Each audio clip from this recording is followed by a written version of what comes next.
We're all 11th and 12th graders, and we all have to deal with failures, setbacks, with external responsibilities, distractions, and whatnot. Ignore the random noises, choose the right war, and then give yourself fully to it.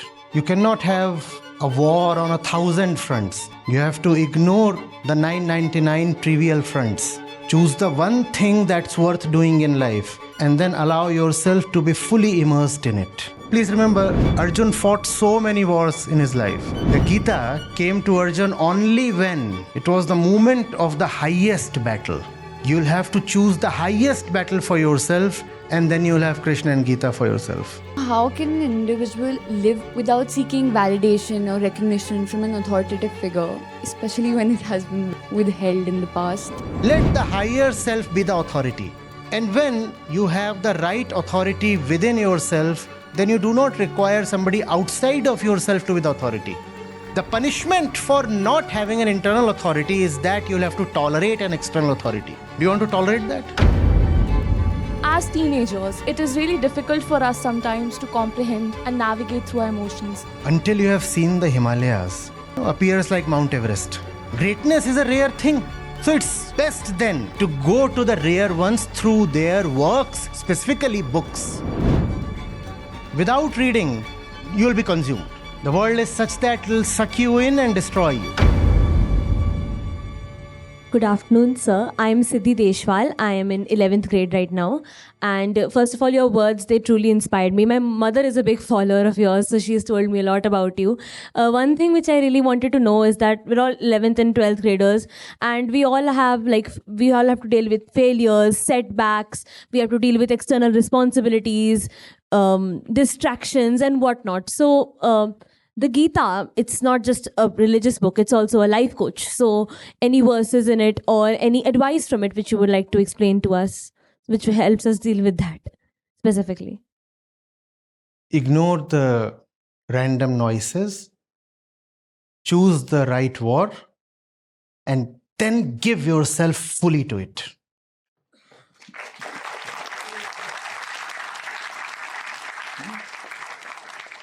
There would be random provocations, insinuations, stimulations, something pricks from here, somebody pokes from there. All those petty things are to be ignored. And then you'll be in a position to pick only the right war for yourself. The right war, that's all. You cannot have a war on 1,000 fronts. That's not possible. You have to ignore the 999 trivial fronts.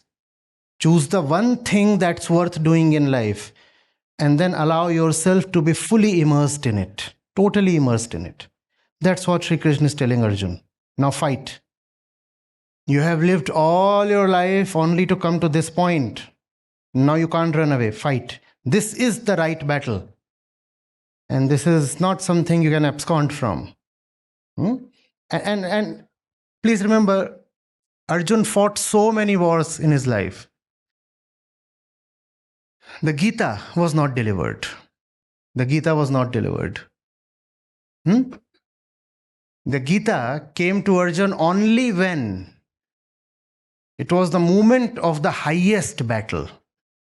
You'll have to choose the highest battle for yourself, and then you'll have Krishna and Gita for yourself.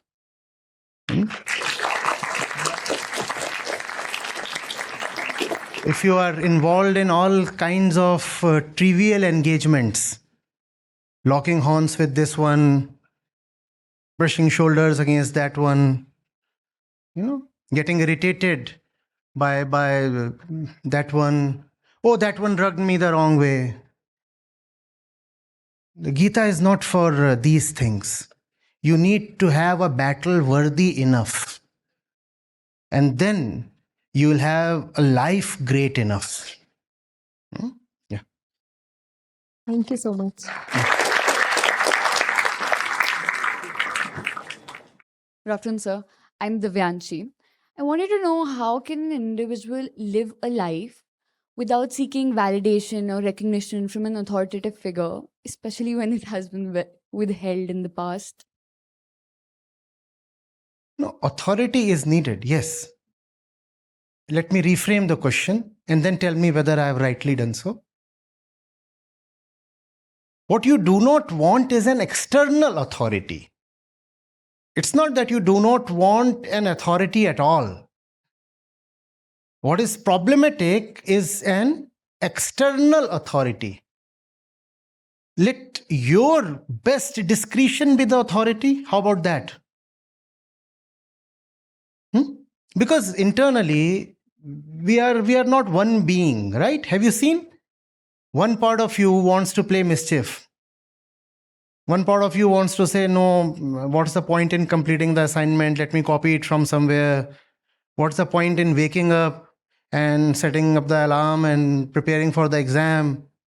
Let me just sleep through it. It's fine, you know. That's one part. And then the other part says, no. No. So there is a higher self within. There is a higher self within, and there is a lower self within. The lower self says, keep sleeping even through the moments that beckon you, that call you to accept the challenge. That's the lower self, right? The higher self says, don't worry about the damage you will suffer. If the challenge is worth it, accept it. That's the higher self. Let the higher self be the authority. And when you have the right authority within yourself, then you do not require somebody outside of yourself to be the authority. An external authority or an external discipline is needed only because we lack internal authority and internal discipline. Then the external authority comes and says, you be disciplined, you move this way, you follow this schedule, you stick to this deadline. That's what the external authority does, right? Sets do's and don'ts, operation manuals, right? Codes of conduct. That's what the external authority does, and says, you'll have to take validation from me.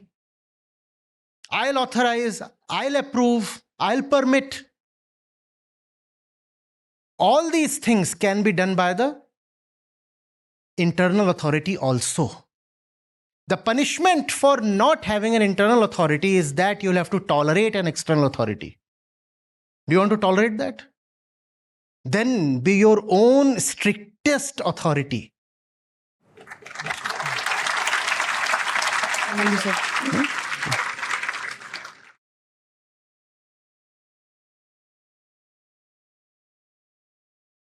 You see, there are two kinds of people. One, those who are not doing what they should. Those who are not doing what they should. And when the external authority chastises them, or reminds them, occasionally rebukes them, then they feel angry at the external authority. Now, you were not doing what you should anyway be doing. And somebody comes and tells you, this is what you must be doing. This is in your own interest. If you do this, you'll be a better person. And who do you get angry at? The external one. This is one kind of. The other kind, I'm not doing what I should. And the external one comes and reminds me, or admonishes me. I get angry at myself and I feel gratitude for him. The situation is inverted now. Do you understand that? I get angry at myself. Why did I have to bring it to a point where somebody else had to get in and remind me? This is something that I should be doing on my own.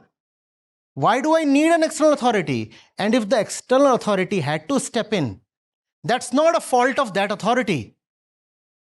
That's my fault. Because I should have been doing without needing any reminders, without needing any stimulation, without needing any encouragement to do what I must. But most of us lack this mustness in life.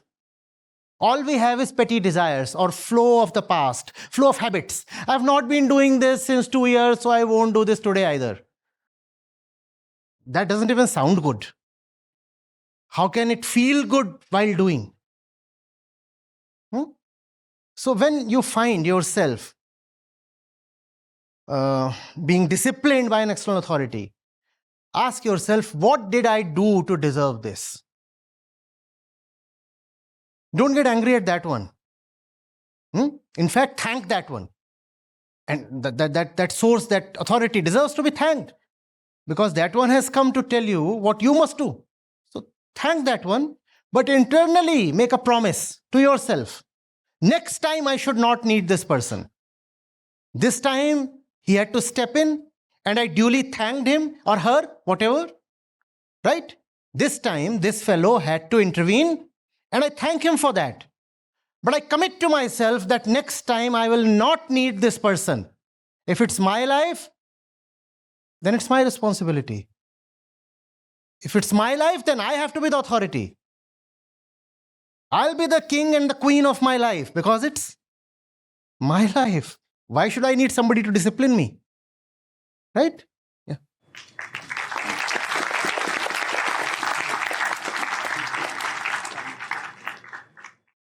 Greetings, Acharya sir. I'm Navami. I'm a student of class 12. And I would feel that, this age that we're in, all of us students here, we're quoted as teenagers. And my question would be that as teenagers, it is really difficult for us sometimes to comprehend and navigate through our emotions, especially Through our emotions. navigate through our emotions, what we're Emotions, feeling. yeah. Especially as a lot of these emotions that we feel are really unfamiliar and new to us. And we end up thinking, oh, my problems are much bigger than what they actually are. So what advice would you give to all of us here? Thank you. Very pertinent question. See, until you have seen the Himalayas, even the little hillock in your backyard, appears like Mount Everest. You get this? The mistake that we make as young people is that we take our surroundings as the universe. And we take tradition as the truth. We feel that if something is not visible in our surroundings, it probably does not exist at all. And the way the human species is, it is very, very probable, almost 100% certain, that what any of us will have in our surroundings, in our vicinity, will be dwarfs. And that's not an insult to the society that we have around us. That's the fundamental human condition. That's the fundamental human condition. We are all born probably to be mediocre. Greatness is a rare thing. Greatness has to be earned. And very few people display the commitment to rise to greatness. Consequently, what you will usually find yourself amidst is a large number of very small people. What you'll usually find all around you is a large number of small people. And the mistake that you make is that you start thinking that what's near you is universal. So you have somebody around you, and for this person, and this fellow is a senior, you are 15 or 17 or 18, a teenager, and this fellow could be 40 or 60. He appears experienced, respectable. And you're seeing that even for this fellow, some petty matter becomes huge. And he is totally engaged with it, totally consumed by it. So what do you start thinking? You start thinking that this petty thing is indeed something so significant, something so colossal, that it deserves this kind of consideration and attention. Because that's what you find people doing all around you. Are you getting it? No. We said greatness is rare. So go to the rare ones. And those rare ones, by definition, will be rarely found around you.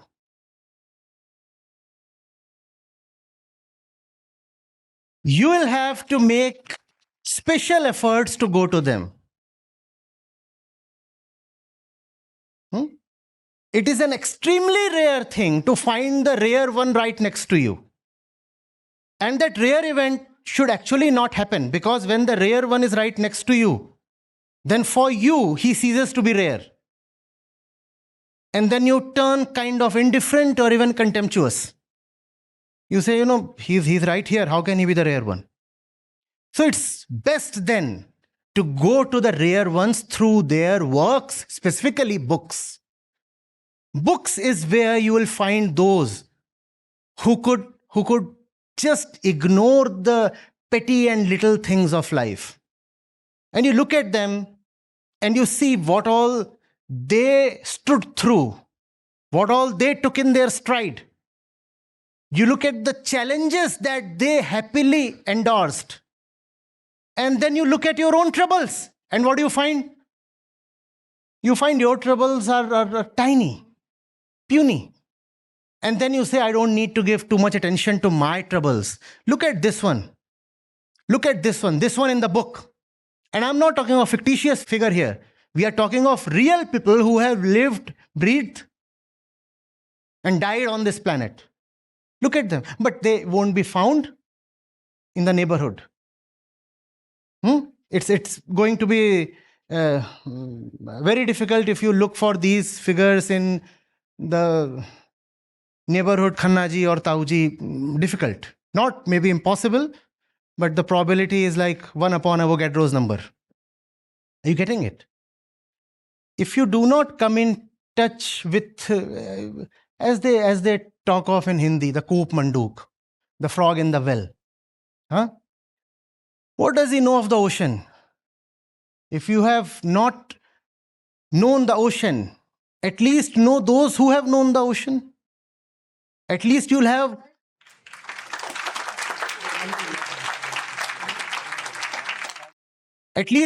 some idea of the ocean, and that will maybe encourage you to leave your own little well one day and move towards the ocean. Otherwise, the petty affairs of the little well will consume you totally. And that's a grave danger. All these little petty things of daily life. Getting it? I have to buy a new shirt. The vehicle is to be serviced. I'm not saying these things must not be done. These things must be done, but it must also be remembered that these are very trivial things. The vehicle needs to be serviced. Somebody uttered a bad word to me. Some wedding is approaching, so I must get new clothes for myself. I didn't get enough likes on my last Insta post. Nothing is enough. Nothing is enough. But when you are with the greats through their work, through documentaries made on them, through their biographies, through their autobiographies, then you realize what life really is about. Then you feel like standing in front of the real Mount Everest and saying, "Lie, here is where the earth meets the sky." Yes, without reading, you will be consumed. The world is such that it will suck you in and destroy you.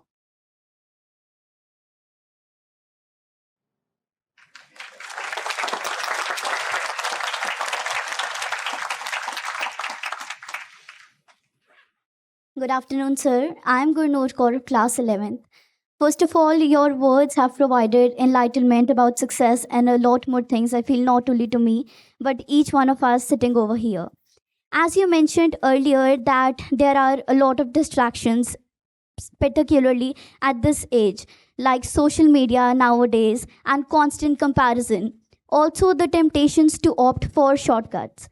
So precisely, my question to you is that how should we train our mind to focus on what truly matters? By knowing what truly matters. See, the thing with that which truly matters, The thing with that is that once you know it, you cannot ignore it. So just knowing it is sufficient.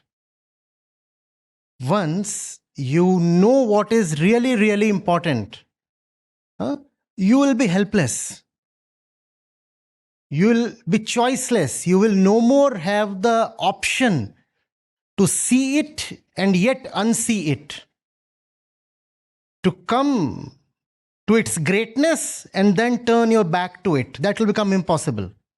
So seeing is sufficient. But how do you see? How do you know what is truly important? By not being in a hurry to accept the definitions of importance handed over to you by tradition. See, tradition does not want you to independently figure out what is important in life. Tradition tells you in advance, this is important, right?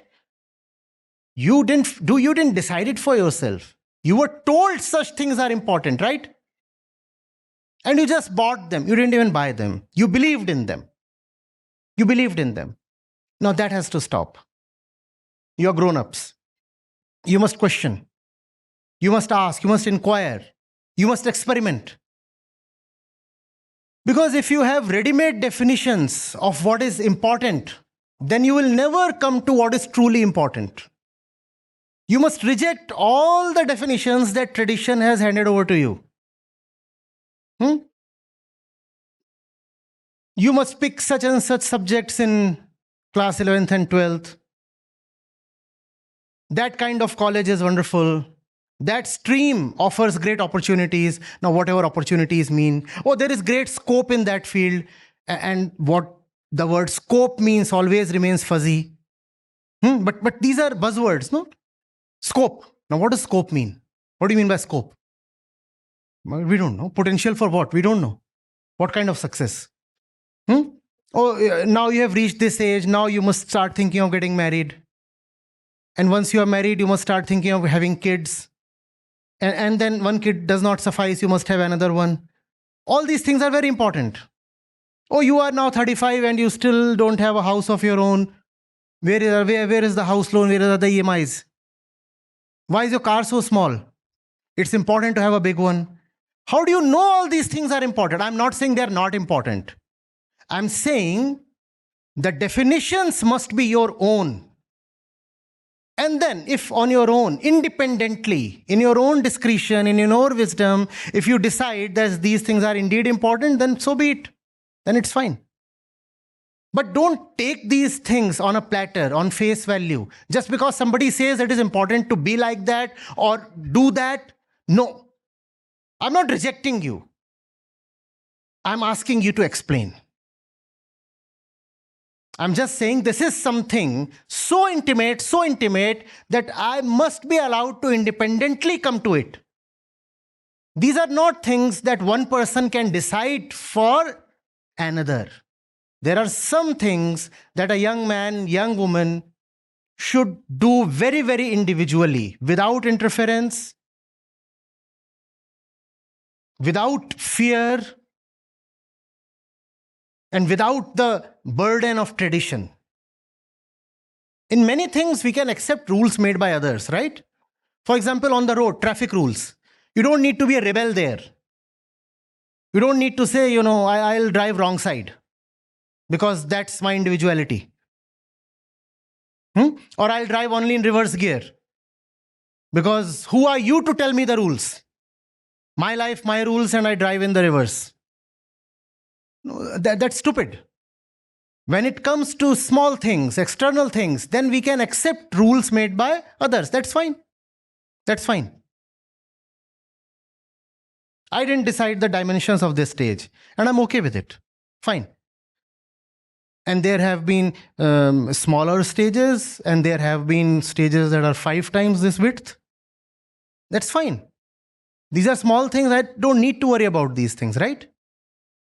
But I'll be very, very particular that the content is very individual. That what I'm saying to you, our relationship here is very intimate. Nobody can decide what I'm going to tell you, say to you, because this is not something somebody should interfere in. Yes, you can dictate all other things. Fine, that's fine. That's fine.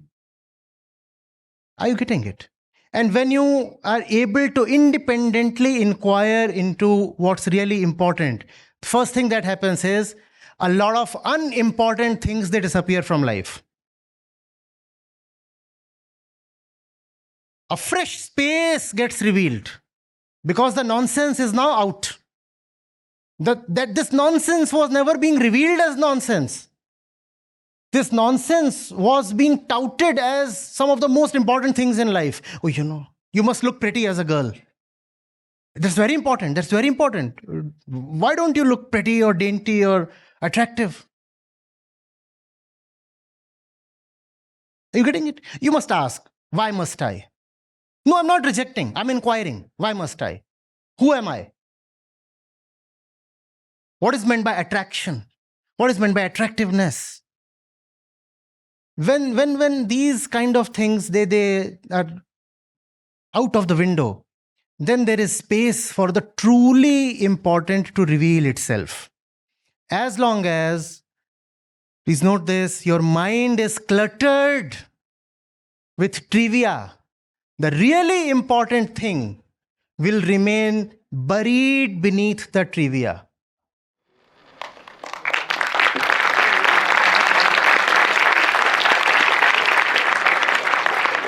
So you don't really need to discover what is important. It will show up.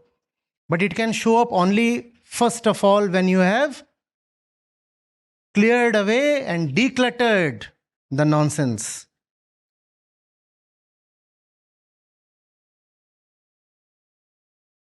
Rejection is important, very important.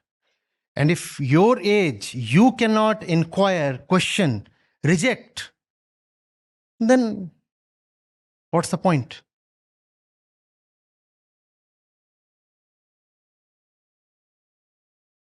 We said tradition is not truth, mind you. Huh?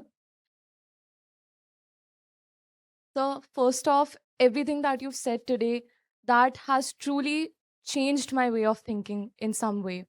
And my follow-up question would be that we just talked about tradition not being the truth and all the buzzwords that are thrown at us. So I feel that in today's world, there are a lot of students, a lot of brilliant young minds who do try to rise above it.